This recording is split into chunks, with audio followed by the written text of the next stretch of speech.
Hello दोस्तों, English reading practice की इस क्लास में मैं आप सभी का स्वागत करता हूं।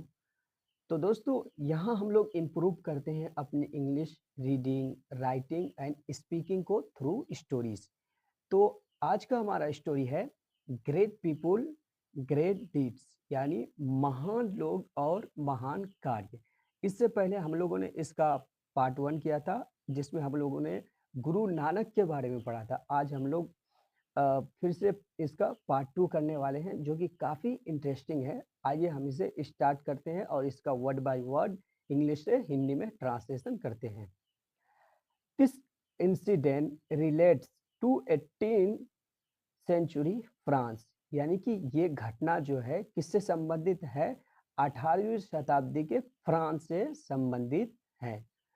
वंस, एक बार, a royal carriage stop in front of a school, यानी अ रॉयल कैरिज या एक शाही गाड़ी स्टॉप, रुकी, in front of a school, एक स्कूल के सामने। As the carriage stop, as यानी जैसे ही गाड़ी रुकी, द एम्पेरर ऑफ फ्रांस, यानी फ्रांस के सम्राट, स्टेप आउट, बाहर निकले। ही लुक अराउंड, वो चारों तरफ देखे। And when near an old woman, and went और गए, कहाँ गए? नियर एन ओल्ड ओमेन, एक बूढ़ी औरत के पास। शी वॉज सेलिंग फ्रूट्स, वो फल बेच रही थी। द एम्पेरर टुक आउट, यानी सम्राट ने बाहर निकाला, क्या बाहर निकाला? अ कोइन, एक सिक्का। एंड सेड, और कहा, टू हर, उससे। The emperor took out a coin, यानी सम्राट ने एक सिक्का निकाले। एंड सेड टू हर, और उससे कहा, किससे? उस बूढ़ी औरत से जो फल बेच रही थी। प्लीज टेक इट, कृपया आप इसे ले लीजिए। आई ओ दिस मनी टू यू, यानी मैं इस पैसे का आपका कर्जदार हूँ। ओ मतलब होता है ऋण या कर्ज, कर्ज लेना। आई एम सॉरी, यानी कि मुझे खेद है। आई कुड नॉट पे it earlier, I could not पे, यानी कि मैं पे नहीं कर पाया या मैं लौटा नहीं पाया या चुका नहीं पाया। इट अर्लियर, इसे पहले। I had bought a few apples, I had bought a few apples, यानी मैंने कुछ सेब खरीदे थे। फ्रॉम यू, आपसे। When I was student of this school, जब मैं इस स्कूल का क्या था? स्टूडेंट था। तो एक बार एक जो है शाही गाड़ी एक स्कूल के सामने रुकी, और जैसे ही गाड़ी रुकी तो उससे कौन निकले? फ्रांस का सम्राट। और उन्होंने चारों तरफ देखा और एक बूढ़ी औरत के पास चले गए, और वो बूढ़ी औरत क्या कर रही थी? फल बेच रही थी।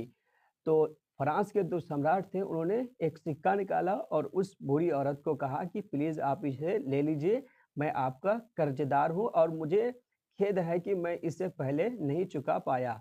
और किस चीज का पैसा दे रहे थे वो? उन्होंने कुछ एप्पल यानी सेब खरीदे थे उस बूढ़ी औरत को। कब?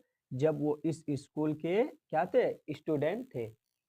आगे दोस्तों, the old women did not remember about it, यानी उस बूढ़ी औरत को याद नहीं था इसके बारे में।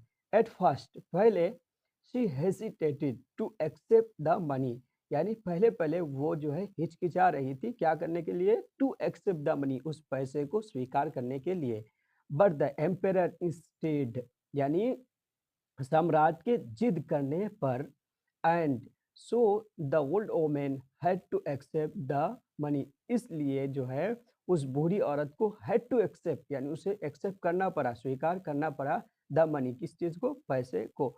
तो वो जो फ्रांस के सम्राट थे, उसे जब पैसा दे रहे थे तो उस बूढ़ी औरत ने को इसके बारे में कोई पता नहीं था, तो इसलिए वो लेने से क्या कर रही थी? हिचकिचा रही थी। लेकिन जो सम्राट थे, उनके जिद करने पर उस बूढ़ी औरत को क्या करना पड़ा? उस पैसे को लेना पड़ा। This emperor was Napoleon Bonaparte, ये एम्परर यानी ये सम्राट कौन थे? Napoleon Bonaparte. He had not forgotten to repay an old debt, यानी ही हैड नॉट फॉरगॉटन, वो नहीं भूले थे, टू रिपे, लौटाना अपने पुराने कर्ज को। रिमेंबर चिल्ड्रेन, यानी याद रखे बच्चे, it is never too late, ये कभी भी देर नहीं होता है टू करेक्ट आवर मिस्टेक्स, हमारी गलतियों को सुधारने का। तो वो एम्परर यानी जिसके बारे में लोग पढ़ रहे हैं वो कौन थे? वो थे नेपोलियन बोनापार्ट।